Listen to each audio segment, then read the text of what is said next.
Tonight, we have an exclusive interview with America's favorite murderer, Karen Reed.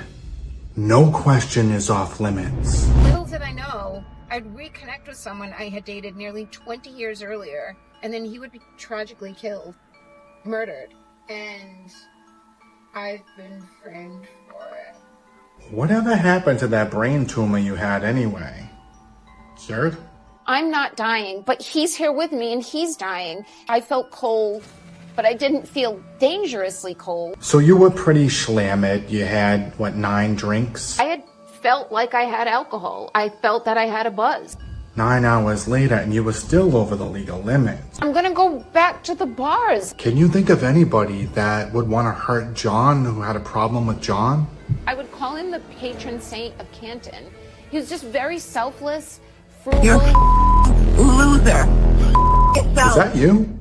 I think you'd be hard-pressed to find anyone that didn't care for John. I think we found one person. And there's many of them involved. All the people that think he's a patron saint of Canton murdered him and covered it up? I said, can we make sure we're welcome here? And McCabe invited us to the Albert. Nobody extended the invite to me. And McCabe invited us. I didn't hear the invite extended to you. And McCabe invited us. So I pull at the foot of the driveway. It's snowing. John has no coat on. It's windy. So I drop him off. He goes up the driveway and approaches the side door. And as I see him approach the door, I look down at my phone. So did you really see him go into the house? I look down at my phone. Then what happened? I see him open the door and put his head inside. And I'm like, all right, he's gonna yell to me or he's gonna come out and get me. And approaches the side door. Approaches the front door and approaches the side door. And was worried he might have gotten hit by a plow. Your first thought in your head was he got hit by a plow? Just, I remember, all right, backing up and hitting something. What else could have been? It was howling wind. I had YouTube blasting on the stereo, and I thought, did he somehow try to flag me down, which was the reaction I was hoping to garner as I slowly pulled away from the house. Did he come out and maybe trip or bend over to pick up his cell phone, and I ran over his foot, and then he passed out drunk? I mean, I didn't think I hit him, but could I have clipped him? Might have clipped him when he stuck his head in the door? What do you mean? So if you did see him go inside the house, why did you call back 20 minutes later and ask where he was? Did you forget? He didn't look mortally wounded as far as I could see. He didn't look mortally wounded? Oh, girl, you done effed up. Don't worry, we'll cut this part out. Okay, you said selected quantity of information. Who selected that information? As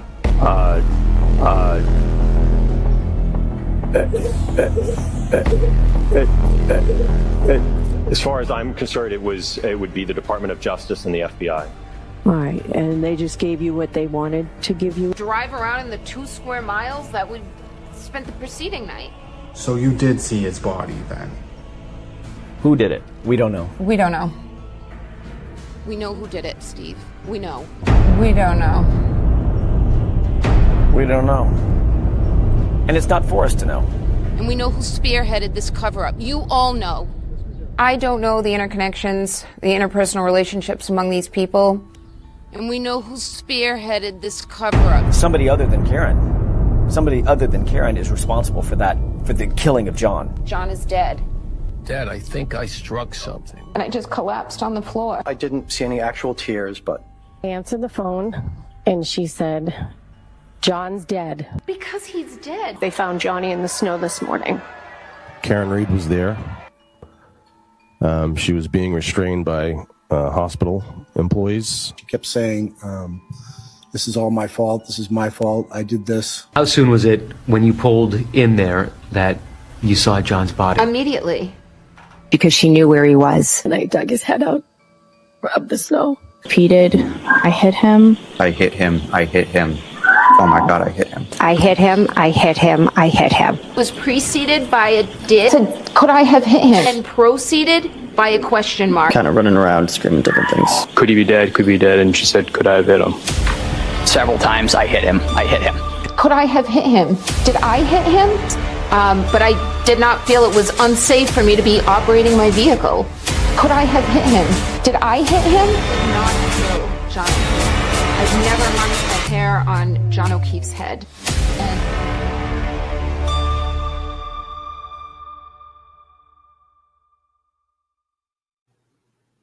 Well, what do we have here?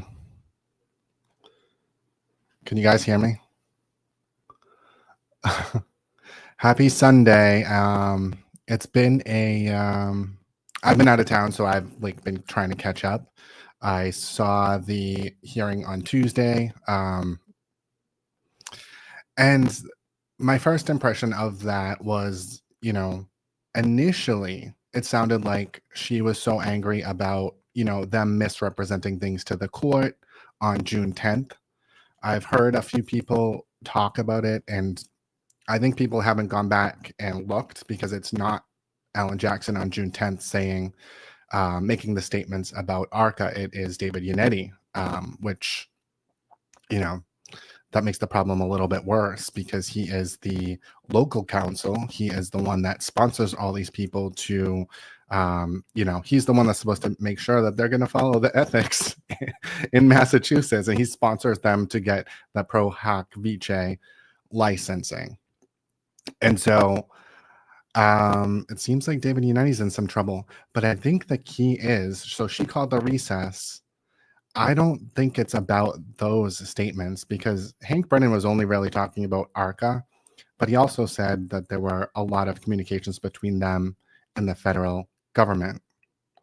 Let me see if I can unplug it and plug it back in.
How about now? It looks like it's working from what I can see, but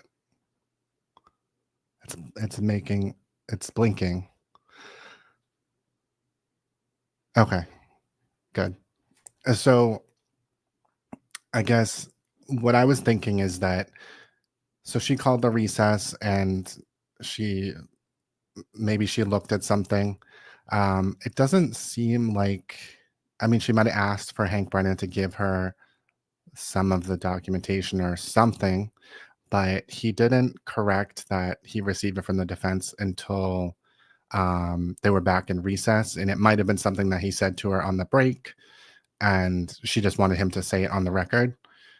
Or I don't know. It just seems like they had communications also with the feds, and I think that might be the piece that she was like so upset about, because the communications he revealed, I mean, it was definitely they definitely made on the record statements to the court that were untrue. But if there was more than that, I think that's probably what the bigger problem is. Because my thinking is that if they knew that they were going to get in trouble, potentially, maybe they thought that Hank Brennan wasn't going to blow it up like this. Maybe they thought that Hank Brennan was just going to take the discovery and that's it. And Hank warned them about a month or two ago, about the statements that they made on record to interviewers, saying, I could call her own attorneys as witnesses against her, but I'm not going to play dirty. We're going to play nice. And I think since they try to misconstrue his statements and try to extort the $12,000 out of him, I think now the gloves are off and he's like, all right, let's play. And so it's going to be interesting. I'm really wondering what the sanctions are for. Does anyone? I haven't watched any shows, so I'm assuming that some people have some insight as to what the sanctions could be. And so the motion says they're asking for sanctions because of some statements that were made on the record. There's an audio to Gretchen Voss. Now, I don't know what that could be. If it was admissions, they wouldn't ask for sanctions. I wouldn't think. They would just say this is going to be used against her in the trial, right? They wouldn't have to have a motion about it. The sanctions, to me, I would say has something to do with most likely an on the record statement of something that's conflicting with something that they've said.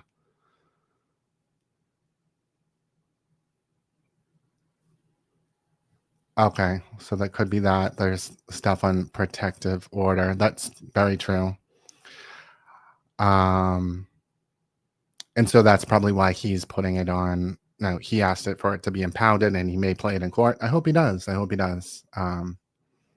be interesting to see, because the dates, I mean, I'm sure Gretchen Voss has the dates of when those interviews were, and if they're talking about stuff that, I mean, I think it could be about Scanlon, to be honest, because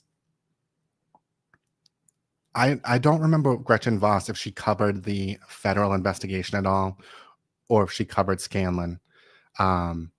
It could be one of those two things, because Scanlon, I would assume the feds went and talked to him, and I would assume that Yannetti probably had to make some statements to the feds about what was discussed in that meeting and had to come tell the truth. And so if they're telling Gretchen Voss, we had this guy drop a dime, I mean, he did say it in court too, and the feds actually cleared that up, he is screwed. And a lot of people are defending Yannetti oh, he was such a good guy. Well, he's not anymore. He flushed his reputation down the toilet. And yes, I can see how people can see him coming off as a nice guy. He doesn't look like a complete dirtbag like Alan Jackson, but he flushed his reputation down the toilet before Alan Jackson even came on. Alan Jackson came on and started the dog bite stuff and started leaking stuff to Turtle Boy. I think Yannetti was, Yannetti took the back seat when Alan Jackson came on, and he's an idiot for just going along with the ride. And, because he's the one that's going to be held accountable for all these things.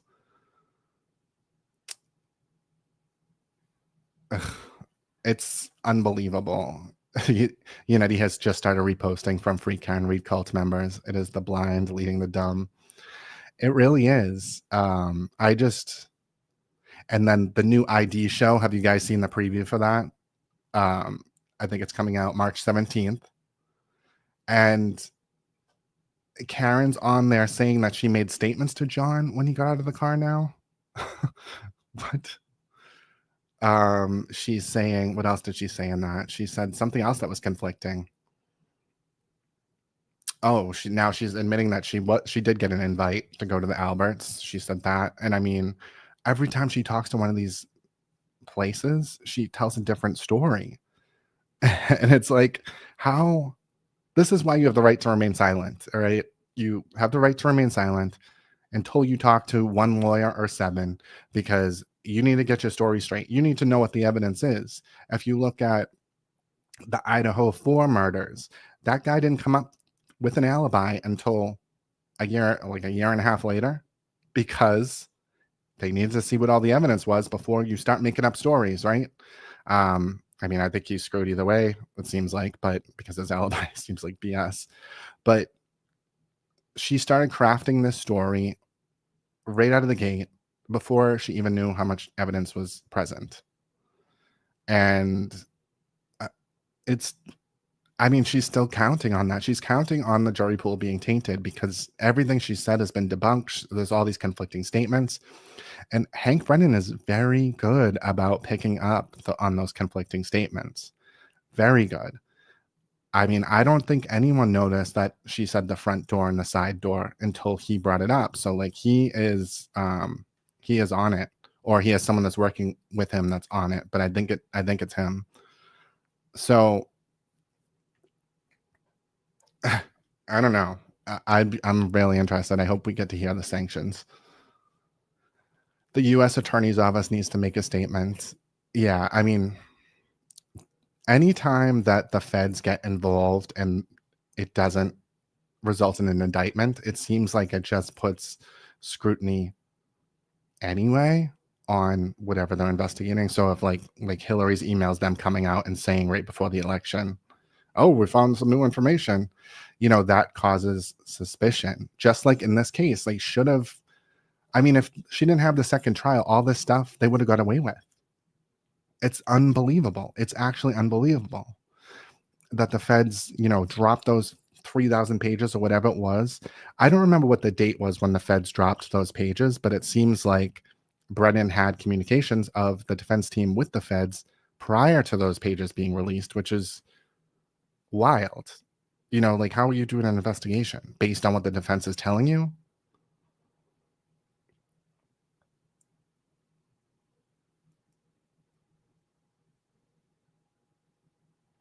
I agree with this. That 20-minute time period in the phone calls where there's a gap. I believe she is assessing car damage. I think we hear it in her shoes tapping. Yes, that's the second voicemail. So the first voicemail is, John, I hate you. And then the next one is 12:40. And she's not saying anything, but you can hear her footsteps. I think you can hear like a garage door closing. And so that's when she's looking at the damage, I think. And then she calls and says, John, where are you? You're cheating on me. And so like, that's going to be her story. Her story is going to be that she dropped him off at the bar and he must be out cheating. And so then she calls and makes those accusations again and again and again. But then in the morning, Jed and McCabe and Matt McCabe throw a wrench in that because they're like, wait, we saw you outside of the house. What do you mean you left him at the bar? And so that's then she moved on to story number 2. And it's unbelievable that people are just going to let her make up story after story after story and not hold her accountable for it. It's so weird. It really is so weird.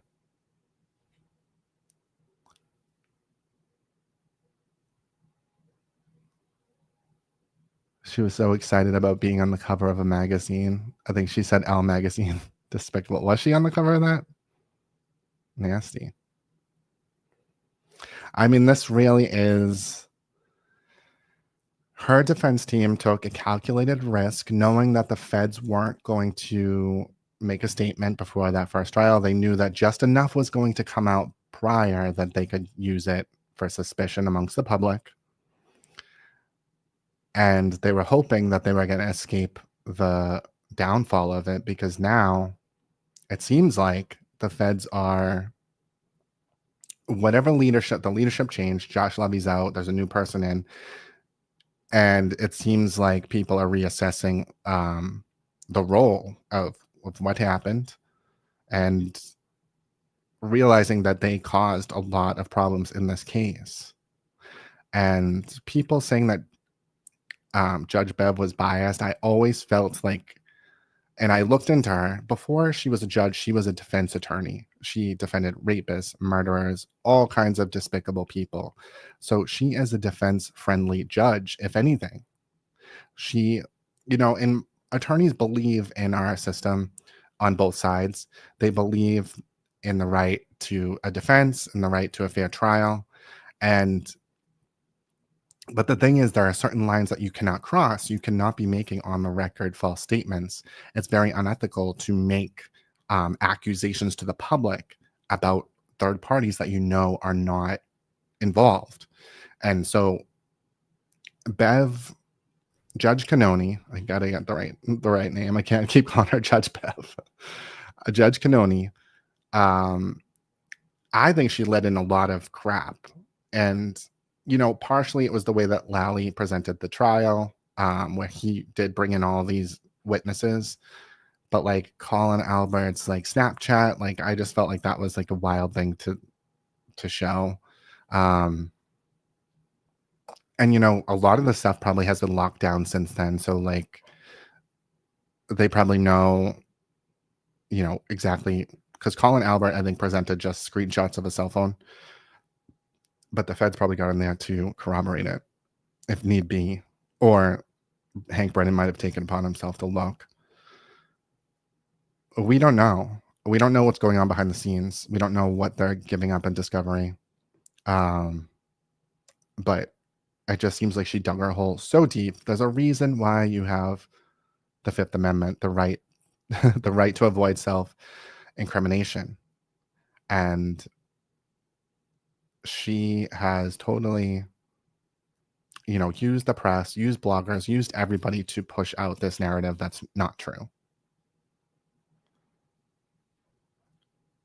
I agree. There's a very good argument that these defense attorneys have committed a fraud upon the court. They have gone way too far. And I think Judge Cannoni, it is up to her to drop the hammer. And it's time. It's time. I mean, she was pissed off when they were trying to implicate her, like, when someone called her Aunt Bev. I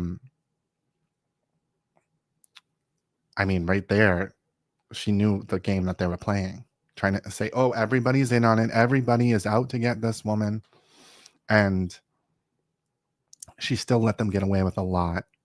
She might have had an attitude with them because she knew that they were grimy, but she allowed a lot of stuff in that I think she shouldn't have. And so I think it's going to change. I think Hank Brennan now pointing out that, Bedwetero coming on it's not because of his expertise. Clearly, he's a YouTube lawyer. It's because he's been touting the conspiracy to the public, and that will bring in more viewers. It will taint the jury pool even more. And that's what it's about. It's about harassing witnesses, and Judge Cannoni needs to realize that and expand it beyond. It's not just Karen Reed on trial. This is about harassing witnesses. It's about pushing false narratives. It's about accusing innocent people of murder.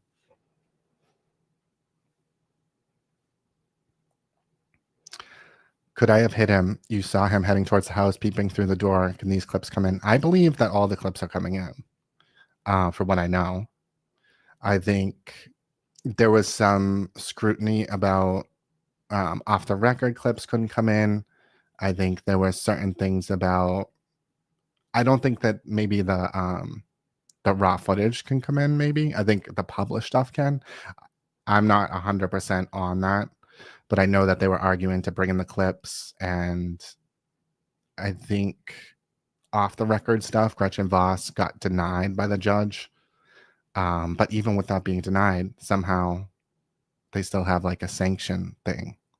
So maybe that was part of the... that might be what it is. So the sanctions on Gretchen Voss's audio, the audio itself might be something that the judge is not allowing in to the trial, because it's off the record, but so it's not going to be evidence, but he wants sanctions because of whatever's on that audio. That could be what it is. because normally you would just save it for trial if it's an incriminating, like a confession or something. But it seems like maybe that could be the case where it's not going to be allowed into the trial, but it's something that, you know, points out either a confession or something that they can be sanctioned for. And yes, Dr. Wolf, I think, is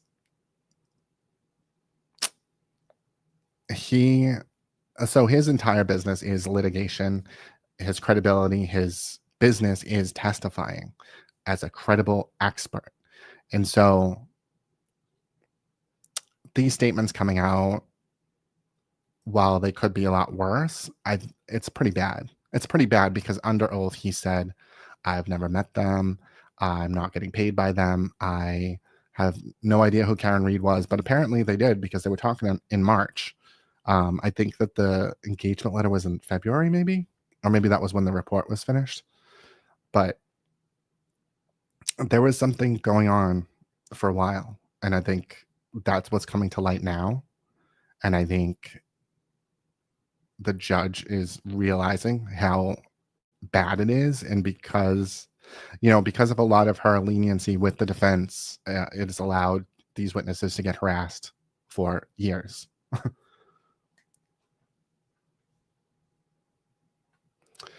Seems like they signed Betterow up around the same time AJ was handing over the ARCA emails. Yes. So I think from the timeline that I looked at, it was Brennan filed the ARCA motion to exclude them on like the 12th. I don't know why I'm thinking the 12th. I have nothing in front of me. And then I think on the 13th, they sent, the discovery over to him. And so none of this stuff that came out in the last hearing was in his motion because he didn't even have it yet. So it was a surprise to everyone. And it could be that, they didn't look at it. It could have been like someone in their office sent it, not realizing that they should have tried to redact some of it. Or it's because they're trying to get ahead of it because the feds are about to release everything or something. Because I think if anyone's going to get it out of them, it's going to be Hank Brennan.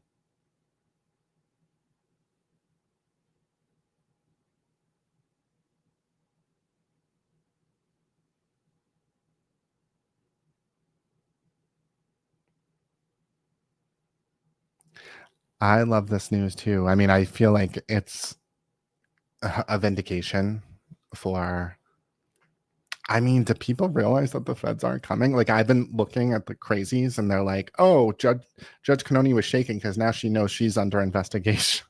Like, how can people be this stupid? Like, this case has made me realize that like the majority of people are really dumb as a rock and you could tell them anything. And it's kind of scary, actually.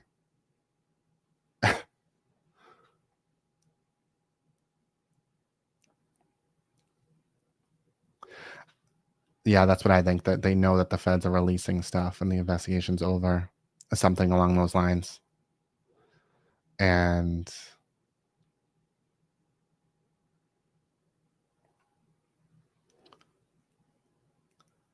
the ones with no dates were the Fed ones.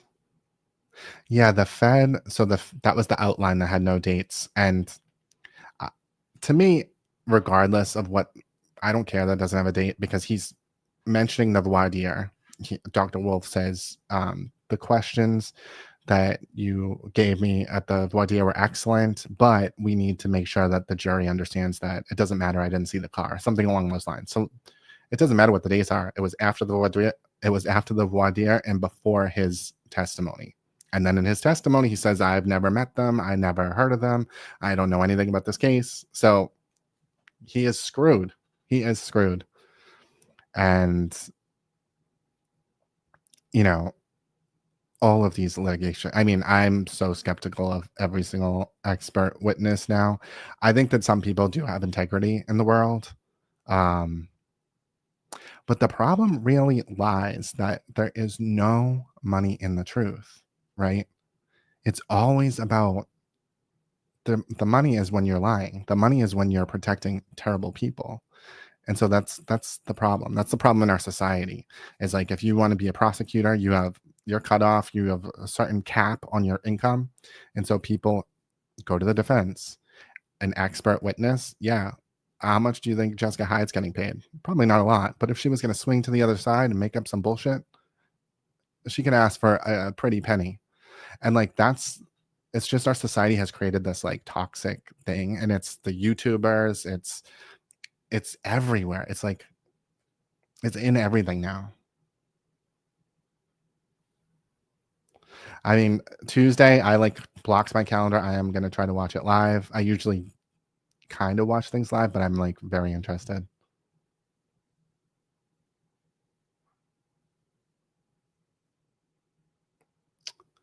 Dr. Marie Russell. I mean, she's another one. She was another one that it was misrepresented. I think it was Alan Jackson said that he reached out to her, but then it come to find out Judge Marie Russell reached out to him and said, I can say it. I'll say they're dog bites. So it's not the first time that they have misrepresented things to that judge. I want to see our emails with the defense.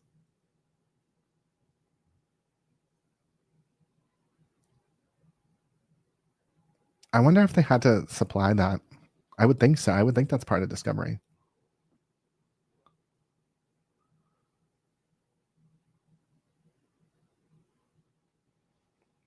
I'm gonna try to pop on there and see. I mean, shit's going down, and people that don't realize it, like people are just so wanting. Like, just look at this investigation. This is the most investigated investigation in the history of the world, and what has come out from it? An opinion that was clearly biased. Some text messages of people talking shit. Someone calls the next door neighbors the Asian house. That's what came out of a federal investigation of this crime. Like, are you kidding me? They didn't find random people were in the house that weren't there. They didn't find Stephen Scanlon's daughter or whatever the hell it was in the house and she witnessed a murder. No, they didn't find anything. And they wanted to. They wanted to indict the state police. That's what the feds want to do. And they found nothing. Thanks, Frank Perry. Karen Reed was hoping David Unity and Alan Jackson would have scared the state, and the feds were the next shot at scaring the state to drop it. I think so too. I mean, I think in one of those episodes, I think it was 2020, she literally says that she heard about Alan Jackson getting the charges dropped for Kevin Spacey in Nantucket, Martha's Vineyard, or wherever it was that he like roped a bartender or something, or a busboy. I think the kid was 18, so he wasn't like a kid. But then they found stuff on his phone. They used Richard Green too. They found stuff on the kid's phone, and then the kid, I think, pled the fifth. And so in that case, and then they ended up dropping the charges. So in that case, I feel like, who knows? The kid could have just not wanted his personal shit out there. And I mean, I think that's what they do. They get in your phone. They're going to find something that they can twist, right? And so Karen Reed heard about that, and that's why she hired AJ to try to get the charges dropped. And that's what he tried to do with the whole theatrics with the dog bites and the cell phone expert and all that crap.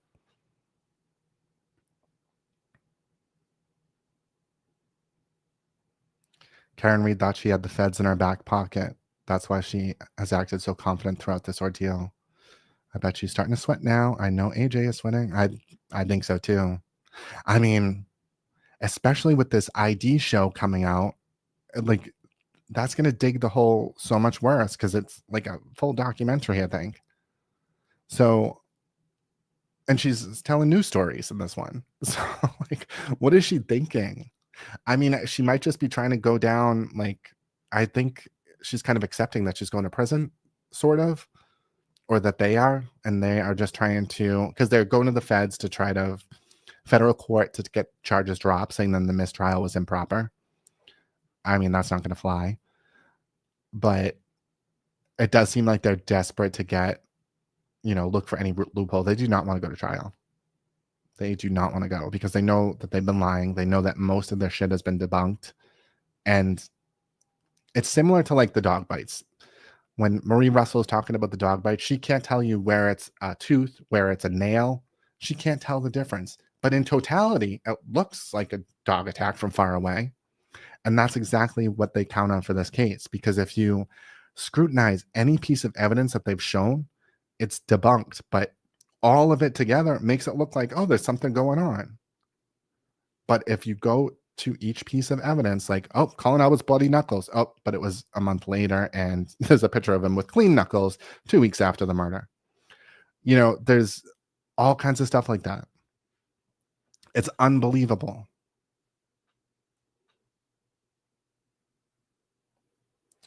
Hank's specialty is finding corruption with the government FBI. Yeah, I think so. And I hope that he has some good connections there. I think he's working to get all the information out. And I think that's what is needed.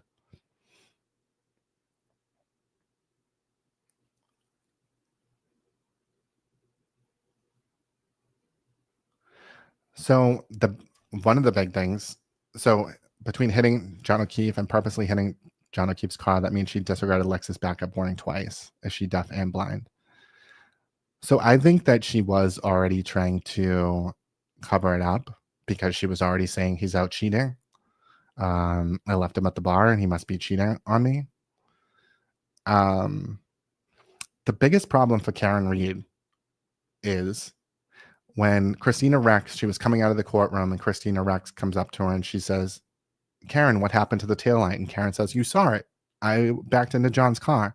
And AJ, Alan Jackson, looks very concerned. He did not want her to say that because if you notice, she never said it in any of the 2020 or Dateline. Her father said it, but like she never said it. And he did not want her to say that because now that can be used. And the problem is that she can't, if she hit it backing up, how did she know that it was broken? How did she know to tell Jen McCabe? Because she was in the car. When did she see it? She didn't see it. So how would she know that it was broken? If it was broken at that point, like there's no logical way. What did she do? She drove across town to Jen McCabe's house and then got out and looked at the back of her car. I don't think she did. No, she ran up her driveway and was screaming. And then Carrie pulled up and saw it. So there was no point in time where Karen checked the back of her car for damage if it hit at that point. So she's screwed with that comment too. Tell Hank Brennan to get that one too. I have it. I'll give it to him. I mean, she is just a nightmare of a person. This is like what narcissism is. She is like the textbook case of a female narcissist. And, you know, it's more common for men to be narcissists. So she is a rare case. Like, she loves this. She doesn't want it to end either. Like, when they ask her, oh, are you going to move on with your life? She's like, I don't think I want to. She doesn't want to. She loves it. So, I mean, even if she has to go to prison, she's still going to love it. She's still going to pretend she's innocent forever. She's still going to be talking to everybody. She's still going to talk about corruption for the rest of her life. And, you know, this is who she is now.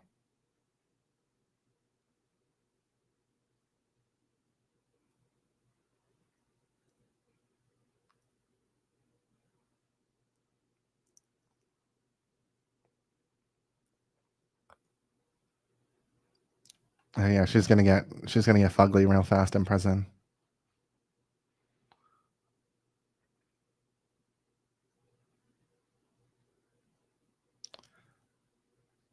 Can the feds investigate the defense now that it is out there that the defense violated the order? They could, like that they could. I mean, they violated a federal order. There's potentially some kind of action that could be taken. But the feds are more after the state police. They're more to watch the local police forces and making sure they're doing the right things. But that's definitely, I mean, there's Alan Jackson's in trouble, and so is David Unity. I mean, there's no doubt about it. It's just going to be interesting to see how they spin it, how they try to lie, and, you know, It's like they're going to be on trial on Tuesday, almost. It's not even about Karen Reed right now. And good, kick them out. I honestly think that they should just both be kicked out. And then she's going to have to pick up a lawyer that's not as grimy, that's not going to go along with this fake ass conspiracy theory. And she's just going to get, you know, she's going to face the, you know, the result that she should face.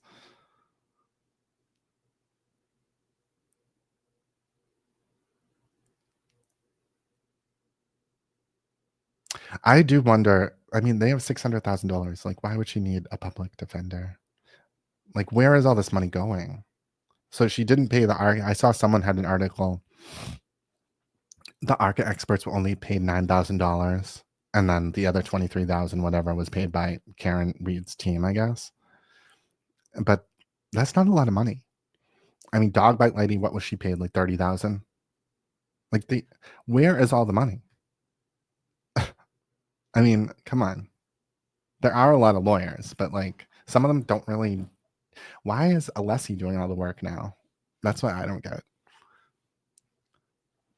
Like, why is David Yanni even still there if he's just, you know, why doesn't he just get out? He should have ran for the hills as soon as they started pulling the shit. He knew it wasn't right.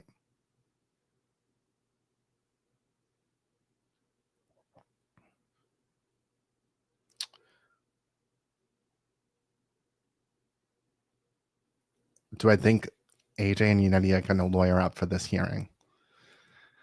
I think they definitely are consulting with lawyers right now, 1,000%. I don't know if they will have a lawyer present. She could call them to the witness stand. Oh my God, that'd be so great. You remember how, like, in the Alec Baldwin trial, the prosecutor got called to the witness stand and had to testify. Like that could happen with the defense attorneys. That would be amazing. It really would be amazing. She should do it. Aunt Bev, if you're watching, please do that. We need some entertainment. You have a lot of making up to do for some pretty bad decisions.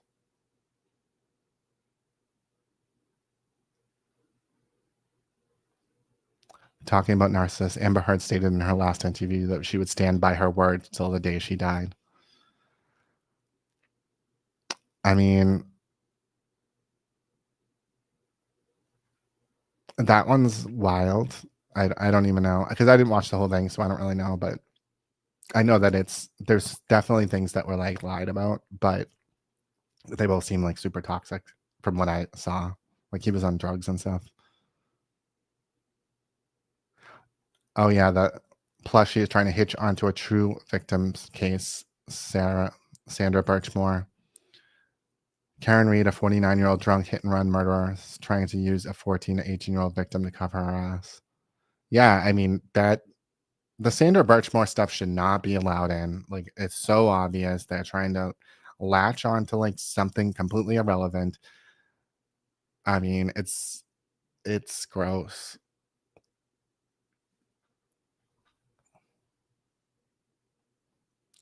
Do you know today Karen via Nick Rocco launched another winner date with Karen Reed. This time it is to win a seat in the federal court on March 5th to hear her appeal arguments. Lotto ticket prize, $35. I don't know how this is legal. I mean, but that's the thing. She doesn't even have friends that want to come sit with her in court. It's only these people online that have committed themselves to this, and they don't care what the truth is. And so that's how she's going to keep. I mean, even if she goes to prison, she's going to keep this up forever. Like, we know this. This is her identity now. The woman that stood up to corruption, right?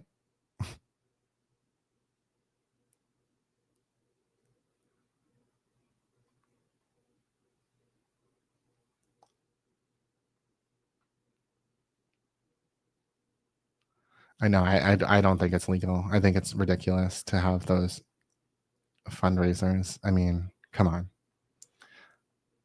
The federal court is a lost cause. I can't even believe that. What are you thinking? This is all about presentation. It's all about getting people, her movies coming out, her documentary, and like, they're just trying to like sensationalize it. I mean, the truth is pretty simple.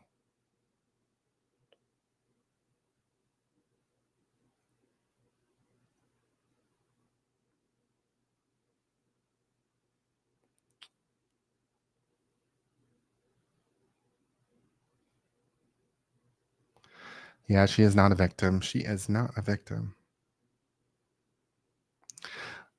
It would be funny if they put like David Unetti. So, that would be amazing actually. So this would be like the best course of action. Judge Bev kicks them both off the case. Unetti and Alan Jackson. She makes them testify about, their communications with ARCA, their communications with the federal government, and we get to hear it all. And then Hank Brennan calls them to testify against Karen Reed in the trial because they're no longer her attorneys. That would be the best thing ever. And Hank Brennan didn't get to have his Whitey Bulger trial televised. That was behind closed doors. So this is his chance to make it big and take down some scummies. That's what I would like to see.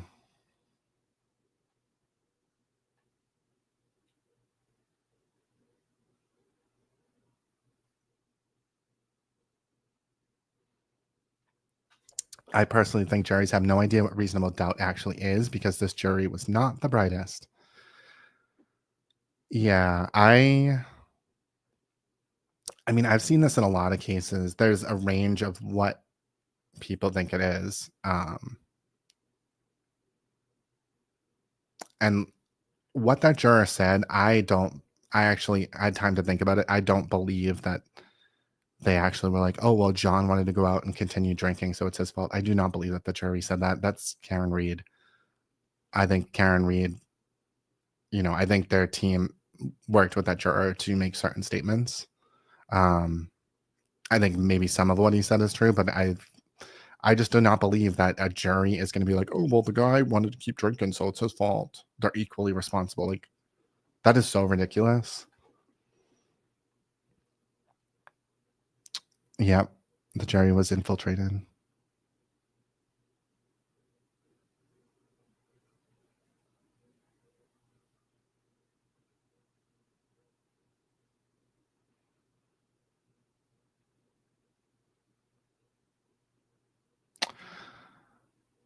Yeah, I don't know. I'm excited for Tuesday. I mean, I just think it's going to be, Alan Jackson and David Yenny are on trial on Tuesday pretty much.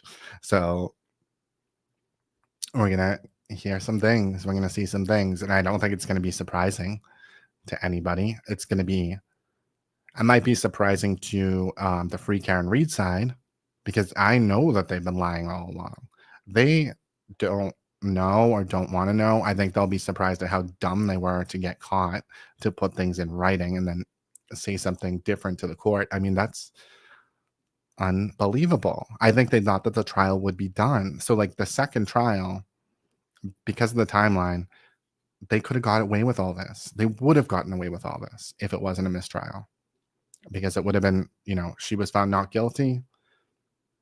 That's it. Everybody go home. No one would have looked into this again. But because we have the second trial now, the federal investigation has had time to clean up. Josh Levy's out of there. There's new leadership.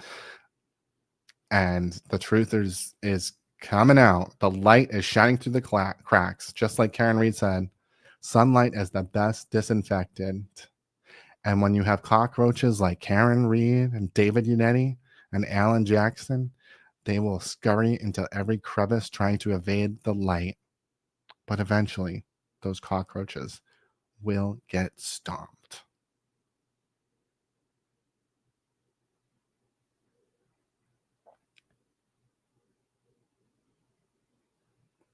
And I will see everybody next Tuesday. And she said, I'm afraid John might be dead. He might have gotten hit by a plow. He didn't look mortally wounded as far as I could see, but could I have done something that knocked him out and in drunkenness and in the cold didn't come to again? The injuries to Mr. O'Keefe were primarily on the right side of his body, correct? Correct. Said, Dad, I think I struck something. There was bruising to his right hand. Do you recall that? Yes. If I enlarge that, it kind of looks like a paw print bruise to me. I mean, tell me if I'm crazy. And I don't know if it's possible to bruise post-mortem. No, it's not. Exactly like a dog print. So there were injuries to his right arm and forearm, elbow area, correct? Correct. Those are clearly lacerations, not abrasions. We all know what an abrasion looks like. It's insulting to us to suggest that those are abrasions.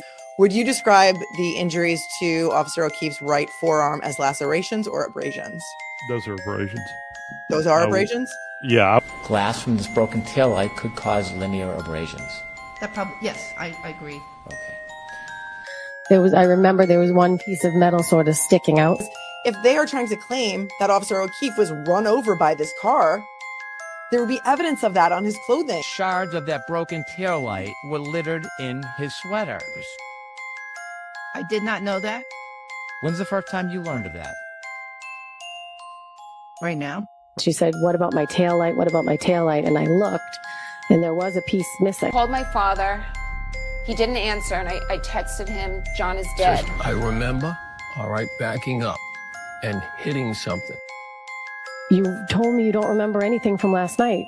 She said, do you think I hit him? Do you think I hit him? And I said, no, I don't think you hit him. I think you probably hit something. There was an abrasion to the outside or the posterior of his right leg near his knee. Do you recall that?